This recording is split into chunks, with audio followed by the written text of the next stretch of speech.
ضد Tania novel case number 17۔ آدھی رات کا پہر تھا۔ اچانک کلک کی آواز سے دروازہ کھلا اور جیسے کوئی اندر داخل ہوا۔ وہ سایہ آہستگی سے اندر قدم رکھ رہا تھا اور اس شاندار جدید گھر کو دیکھتا وہ اس جانب آ گیا جہاں پر ان دونوں کے ہونے کا شبہ تھا۔ وہ سایہ کمرے کے دروازے میں ہی تھم گیا۔ بختیار نے کبھی اپنے کمرے کا دروازہ بند نہیں کیا تھا۔ یہ پورا پورشن اس کا تھا، پھر کیوں وہ دروازہ بند کرتا؟ یہاں آنے کی اجازت کسی کو نہیں تھی سوائے مراد کے، یہاں تک کہ زرینہ کو بھی نہیں، اور مورے کبھی بھی حویلی سے باہر نہیں آتی تھی۔ وہ شاید دروازے میں رکا اور پھر آہستہ آہستہ قدم اٹھاتا بیڈ کی جانب بڑھا جہاں بختیار خان کا وجود پورے بیڈ پر چھایا ہوا تھا، جبکہ اس کے پہلو میں ہی دھڑکنیں تھیں، اسی کے لحاف میں، اسی کے بازو پر سر کے، اس کے سینے میں چہرہ چھپائے۔ وہ مہوئے خواب تھی جبکہ بختیار بھی شاید گہری نیند میں تھا۔ وہ سایہ بیڈ پہ کچھ فاصلے پہ تھم گیا، بیڈ سے کچھ فاصلے پہ تھم گیا، درخنے کو دیکھنے لگا، درخنے کو دیکھتے جیسے وہ جو بھی کوئی تھا، غصے کی شدید لہر اس کے وجود میں اٹھی، لیکن فی الحال وہ بس اسے دیکھنے کے لیے یہاں موجود تھا۔ اور پھر ایک پرسوز سی مسکراہٹ درخنے کو دیکھتے اس سایہ کے چہرے پر ابھری۔ اچانک بختیار نے کروٹ لینا چاہی دی اور کسی موم کی گڑیا کی طرح اسے اپنے بازوں کے حلقے میں لیے ہی اس نے کروٹ بدلی کہ اب جس طرح بختیار نے کروٹ لی تھی درخنے کو بھی عین اسی کروٹ کی طرف لٹا چکا تھا۔ اس کی پیشانی گہری نیند میں بھی چومتے وہ جیسے اپنی کمال حصوں میں چونکا۔ معلوم نہیں نیند میں یہاں کسی تیسرے کا احساس ہوا اور وہ چکنا ہوتا گیا۔ درخنے پر غیر معمولی سی گرفت بڑھ گئی اور آنکھیں کھولے بنا ہی وہ مکمل جاگ چکا تھا۔ شاید اس سائے کو بختیار کے چکنا ہونے کا احساس ہو چکا تھا۔ وہ پیچھے قدم لینے لگا۔ بختیار کو قالین پہ اٹھنے والے قدموں کی آہٹ دور ہوتی محسوس ہوئی۔ وہ جو کوئی بھی تھا اب وہاں سے جا رہا تھا۔ اگر وہ کوئی ریئیکشن لیتا تو اس کی آنکھیں بند تھیں۔ معلوم نہیں سامنے والے کے ہاتھ میں کوئی ہتھیار ہو اور وہ درخنے کو نقصان پہنچائے۔ چاہنے کے باوجود جو کوئی بھی تھا اس پر بختیار حملہ آور نہیں ہو سکا۔ اور وہ سایہ دیکھتے ہی دیکھتے اپنی ایک آہٹ دروازے کے نزدیک جان بوجھ کر چھوڑ گیا، جیسے جتا گیا ہو کہ ہاں کوئی تیسرا ہے ان کے بیچ۔ جیسے ہی دروازہ کلک کی آواز سے بند ہوا بختیار نے ایک دم آنکھیں کھول دی۔ وہ مڑا ادھر ادھر دیکھا، وہاں ان دونوں کے علاوہ کوئی نہیں تھا۔ دھڑکنیں اس کے سینے سے لگی سو رہی تھی، ہلکی ہلکی بھاری نیند میں ڈوبی سانسوں کی آواز کمرے میں اٹھ رہی تھی۔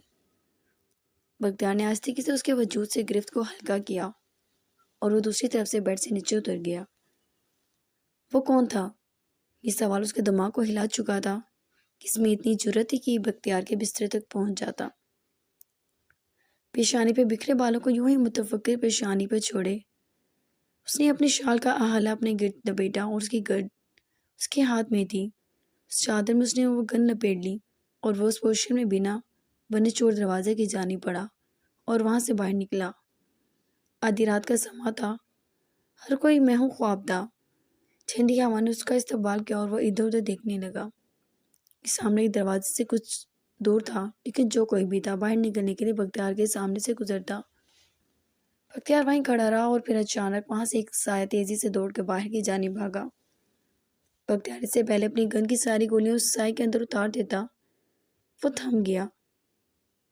پہلا لفظ جو اس کے منہ سے زاد ہوا وہ مورے تھا۔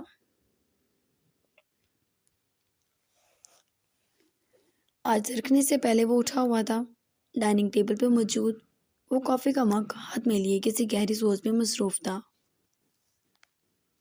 درخنے جب اٹھی تو اسے یوں جاگتا دیکھ شرم سی آئی تھی، تبھی وہ جلدی سے اس کی جانب دیکھے بنا واش روم میں گھس گئی، جبکہ بختیار اس وقت کے بعد سے اب تک سو نہیں سکا تھا۔ یہ اس کا وہم تھا، اس کے ذہن نے دلیل دی۔ اس نے چہرہ نہیں دیکھا تھا، وہ اس وقت سے تجزیہ لگا رہا تھا، اور جب چہرہ نہیں دیکھا تھا تو وہ کیسے اپنی ماں پر شک کرے گا؟ اور اس کی ماں کو اگر آنا ہی تھا تو چوروں کی طرح کیوں آتی؟ یہ یقیناً زرینے تھی۔ وہ سوچ بچار میں تھا۔ ہاں زرینے ہی تھی، وہ ہی ایسی گھٹیا حرکت کر سکتی ہے؟ مرے کو کیا فائدہ ان کے کمرے میں اس طرح آ کر؟ اس نے سر چٹکا اور اسی تجزیے میں پرشکین انداز میں پہنچ گیا کہ کل رات حویلی میں سے سرینا اس کے پورشن میں آئی تھی۔ وہ سر تھامے کافی پی رہا تھا جبکہ درخنیں ڈارک گرین لباس میں اس کے سامنے تھی، لیکن بختیار کا دھیان اس پر نہیں تھا۔ بالکل اس نے اس پر توجہ نہیں دی تھی اور درخنے کو معلوم نہیں یہ بات کیوں چپ رہی تھی۔ وہ بار بار آنکھیں چپک چپک کر اسے دیکھتی، جو اپنی سوچوں میں اتنا مگن تھا کہ اس کی آنکھوں کا مفہوم پڑھ ہی نہ سکا کہ وہ کسی ستائش کی طلبگار ہے۔ اس کے بے اختیار بہتے الفاظوں، اس کی چاہت سے لبریز نظروں اور اس کی عادت سی ہونے لگی تھی، اور یہ عادت اس نے خود بنوائی تھی۔ بختیار نے کافی کا گہرا گھونٹ بھرا اور اٹھا اور درکنے کے پہلو سے نکل کے باہر چلا گیا۔ درکنے حیرانگی سے اسے زیادہ دیکھنے لگی، اس کی آنکھوں میں نمی تیر گئی۔ رات جب اس نے کہا وہ اس کے عشق میں پاگل ہو رہا ہے اور وہ حدیں پار کر دینا چاہتا تھا تو درکنے نے اسے روک دیا تھا۔ بختیار کے چہرے پر تب ناگواری واضح تھی۔ کیا وہ اس بات کا بدلہ لے رہا تھا؟ لیکن وہ پرسوچ ہوئی، لیکن اس سے پہلے بھی اس نے اسے کئی بار منع کیا ہے، ٹھکرایا ہے، پھر آج کیوں؟ اس نے اس بات کا برا منایا، اور اگر برا منا بھی لیا تو درکنے کو یہ بات اتنی بری کیوں لگ رہی تھی؟ وہ لاپرواہ کیوں نہیں ہوئی؟ ٹھیک تھا وہ اس سے دور ہی تھا، پھر اسے کیا مسئلہ تھا؟ لیکن دل میں ایک عجیب احساس تھا، اور پھر اس عجیب احساس پہ اچانک اسے یاد آ گیا کہ وہ یہاں کس مقصد کے لیے آئی ہے۔ وہ خود سے نگاہ چرانے لگی کہ سارے مقصد چھوڑ کے کہیں وہ بختیار سے محبت تو نہیں کر بیٹھی۔ ایک دم وہ چیئر پر ڈھہ گئی اور سلمانی کی جانب دیکھنے لگی جہاں بختیار نے بتایا تھا کہ اس کا بیگ رکھا ہے۔ اٹھی اور اس نے وہ بیگ چیک کیا تو اس کا موبائل جو وہ لائی تھی اندر ویسے ہی موجود تھا۔ اس نے وہ سیل فون اٹھا لیا، بہت کال تھی جو اس کے گھر سے آئی تھیں۔ اس نے پہلے کھڑکی سے باہر جھانکا کہ دوبارہ کوئی یہاں آ تو نہیں جائے گا، اور جب اسے تسلی ہوگی تو اس نے کال ملا لی۔ شہریار کو اگلی ہی بیل پر شہریار نے کال ریسیو کی اور کارڈار لہجے میں بولا، مر گئی تھی جو کال اٹھائی نہیں۔ وہ بھڑکا، لالا بختیار ہر وقت ارد گرد ہوتا ہے، کچھ چوروں کی طرح بولی۔ شہریار کا دل کیا ایسے سنائے کہ وہ یاد رکھے۔ اپنے مقصد سے مت ہٹنا درکنے، تو وہاں کس لیے گئی ہو یاد رکھنا، اور بہت وقت نہیں ہے تمہارے پاس کہ تم زندگی گزارو۔ جلد از جلد یہ کام ختم کرو، تمہارے رشتے کی بات چلائیں گے ہم لوگ۔ اور ہاں، وہ طنزیہ مسکرایا، نکاح نامہ لیتی آنا تھا کہ تم میری بہن لگو، مجھے واقعی ہے ویلی کوٹھا اور تم کال کر نہ لگو۔ اس کا بھائی تھا۔ درکنے کے ہاتھ سے موبائل چھوٹ کر ٹیبل پر گر گیا، جبکہ شہریار نے فون بند کر دیا تھا۔ وہ جانتا تھا اب تک اس نے کچھ نہیں کیا ہوگا، شاید اب کچھ کر جائے۔ درکنے دم ساتھ گئی۔ اس کے اپنے بھائی نے اسے کن لفظوں سے پکارا تھا۔ اس کے وجود میں جیسے جلن سی بھر گئی، آنکھوں سے بے شمار آنسو بہہ نکلے اور وہ سر ٹیبل پر رکھے پھوٹ پھوٹ کر رونے لگی۔ وہ سچ کہہ رہی تھی وہ اس کے نکاح میں ہے، لیکن کوئی بھی یہ بات نہیں مانتا تھا۔ اسے نکاح نامہ نہیں دیتا تھا۔ پہلے اس طرح کی تکلیف اس نے خود میں محسوس نہیں کی تھی جیسے اس وقت کر رہی تھی۔ شاید اس کے دل میں بختیار خان رچ بس رہا تھا۔ وہ دونوں ہاتھوں سے چہرہ چھپائے شہریار کے الفاظوں کو ہضم کرنا چاہ رہی تھی، لیکن اسے اتنی ہی تکلیف ہو رہی تھی۔ وہ یہاں آنا نہیں چاہتی تھی، ان لوگوں نے اسے زبردستی بھیجا تھا اور اب اسے یہ باتیں سنا رہے تھے۔ وہ گھڑ رہی تھی کہ یہاں رہنے والے ملازم مزارے یہ جانتے تھے اس کے نکاح میں ہے، جب وہ اتنی سکون سے اس کے ساتھ رہ رہی تھی۔ رونے کے باعث لمحوں میں اس کی آنکھیں سوج گئیں اور اسے بختیار پہ شدید غصہ چڑھا تھا۔ احتجاجاً وہ آج گھر سے نہیں نکلی تھی، واپس بیڈ پہ جا کر گری گئی۔ بھائی کے الفاظ دل چیر رہے تھے۔ ایک پاکیزہ رشتے میں بندھنے کے باوجود بے آبرو ہو رہی تھی وہ۔ آج دوسرا دن تھا۔ وہ بختیار کے ڈیرے کے باہر ہی کھڑا رہا تھا، اندر نہیں گیا، مگر یہاں اسے کچھ نہیں ملا۔ گاڑی میں وہ بیٹھا رہا، پھر بھی کوئی ایسا شخص، کوئی لڑکی نظر نہ آئی جو یہ حرکت کرے۔ وہ جھنجھلا کر اس کے ڈیرے میں داخل ہوا اور مراد اور بختیار نے اس کے چہرے پہ سنجیدگی کی لکیریں دیکھی۔ خیریت؟ بختیار نے ہی سوال کیا۔ یار عاجز آ گیا ہوں میں گھر کے حالات دیکھ کر۔ شادی کے لیے ہاں کر دی، مگر بختیار نے سگریٹ کا گہرا کش بھرا اور اس کے مگر کے سے آگے کی کہانی سننے کے لیے سکون سے پیچھے ٹیک لگا لی۔ مراد بھی اس کے جانب متوجہ تھا، مگر وہ پرچی والی دماغ کو دل پہ سوار ہو گئی ہے۔ عالم کنفیوز سا بولا، سوچنے کی بات ہے خان، اگر پرچی والا ہوا؟ بختیار نے سنجیدگی سے مدعا اٹھایا۔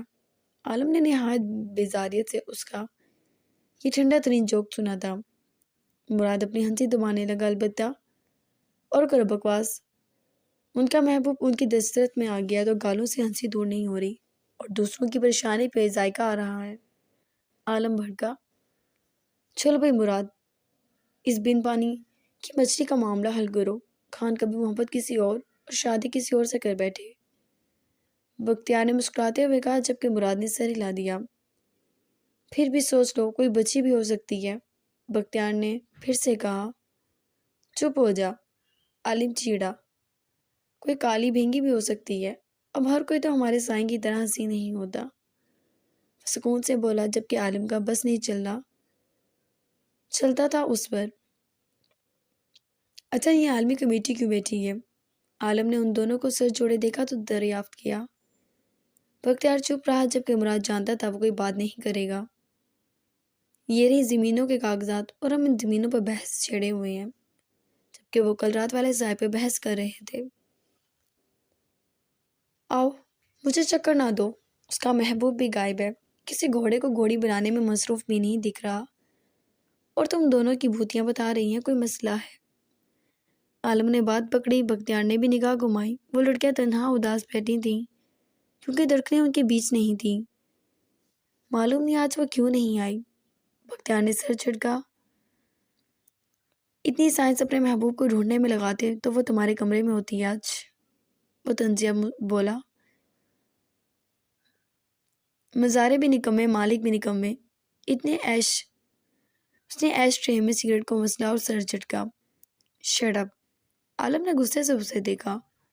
بات کیا ہے وہ جان چکا تھا کہ کوئی بات ہے، اور بختیار کے اشارے کرنے پہ مراد اسے آہستگی سے سب بتاتا چلا گیا۔ عالم کے دماغ میں بے ساختہ دادا کی بات گھومنے لگی۔ اس نے بختیار کا چہرہ دیکھا۔ تمہیں شک کیوں ہوا وہ تمہاری مورے ہے؟ وہ بولا۔ معلوم نہیں شک کیوں ہوا، میں خود شرمندہ ہوں اس شک پر۔ بختیار نے گہرا سانس بھرا۔ ہو سکتا ہے وہ ہی ہو، عالم نے کہا۔ بختیار مسکرا دیا۔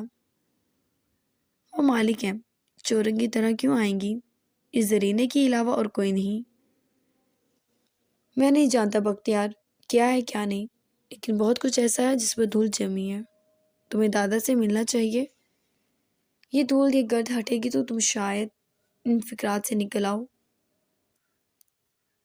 جس نے میری ماں کی عزت نہیں کی، میں اس آدمی کی عزت کر ہی نہیں سکتا۔ مجھے تم نہ سمجھاؤ۔ بختیار دشتگی سے بولا۔ مراد نے اسے کچھ بھی کہنے سے روکا۔ اچھا خیر، چلتا ہوں سائیں، دکھائی نہیں دے رہے۔ وہ اٹھا، جبکہ وہ دونوں سر تھام گئے۔ ایسا عاشق بھی کوئی نہ ہو، یہاں زندگی موت کا سوال ہے اور خود عاشقی میں لگا ہوا ہے۔ عالم نے نفی میں سر ہلایا۔ مراد نے عالم کو دیکھا۔ کیا آپ کچھ جانتے ہیں؟ مراد نے سوال کیا۔ عالم سر نفی میں ہلانے لگا۔ نہیں یار، مگر کچھ ہے جو ہم اسے کسی کو نہیں پتا، اور میں نے بہت کوشش کی ہے۔ دادا مجھے کسی صورت نہیں بتائیں گے، اور یہ دادا کے پاس جائے گا نہیں۔ عالم بے بسی سے بولا۔ مراد فکر مند دکھائی دینے لگا اور بختیار خان کی پشت دیکھنے لگا جو دوبارہ اپنے پورشن میں جا رہا تھا۔ آخر کون تھا وہ سایہ جس نے بختیار خان کے بستر تک پہنچ جانے کی ہمت کی؟ کیا واقعی مورے تھی؟ لیکن کیوں؟ یہ زرینے ہی ہو سکتی ہے۔ مراد کو بھی یقین ہوا تھا کہ زرینے کے علاوہ ایسی اوچھی حرکت کوئی اور کر نہیں سکتا۔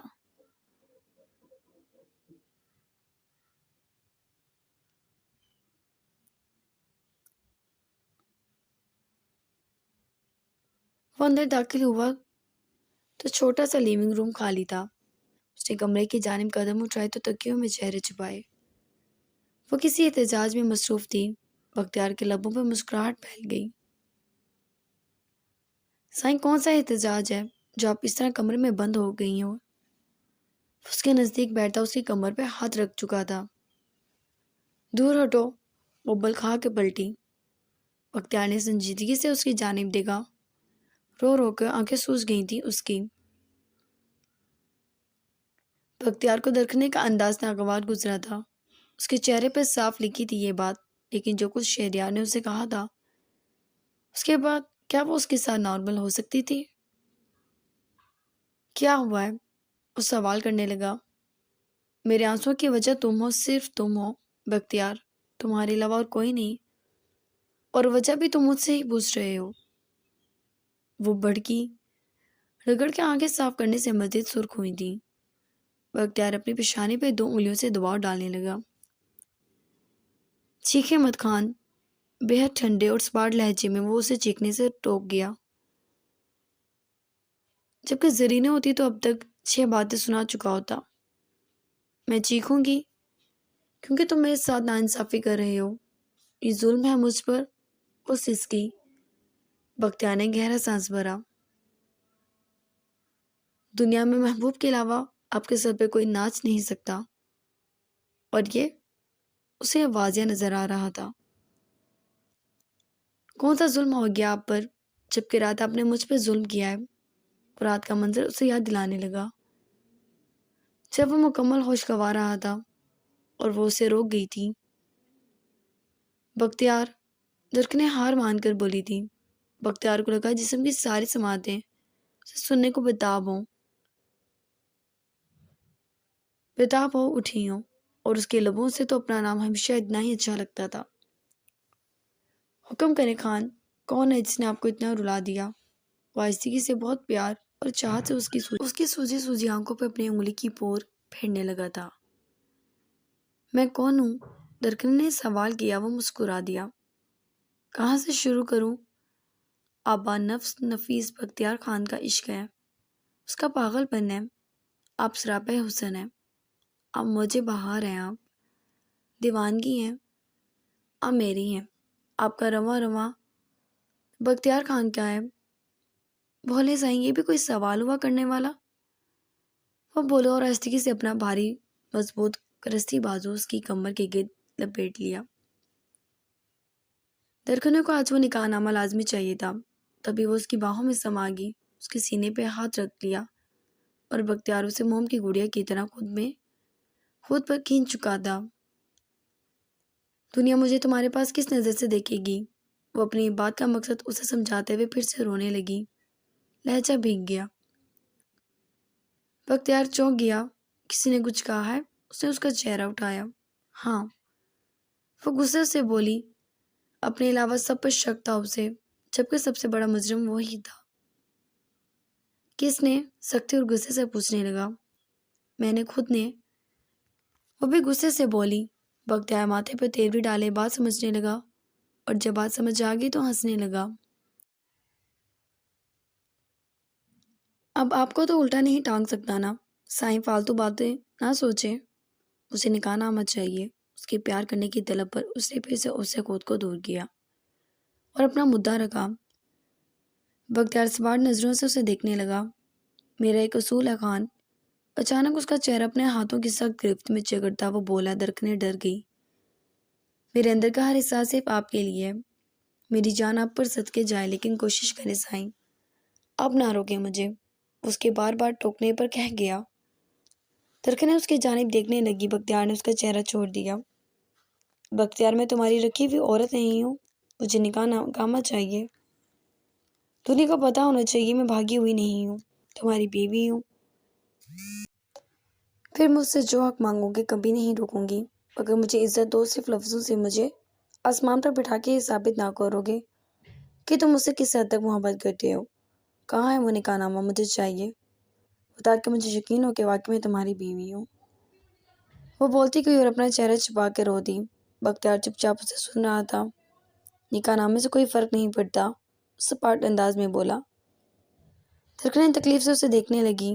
ٹھیک ہے، جو تمہارا دل کرتا ہے میرے ساتھ کرو. میں سمجھ جاؤں گی. واقعی اکبر خان کی حویلی کو اٹھا اور میں بس چپ.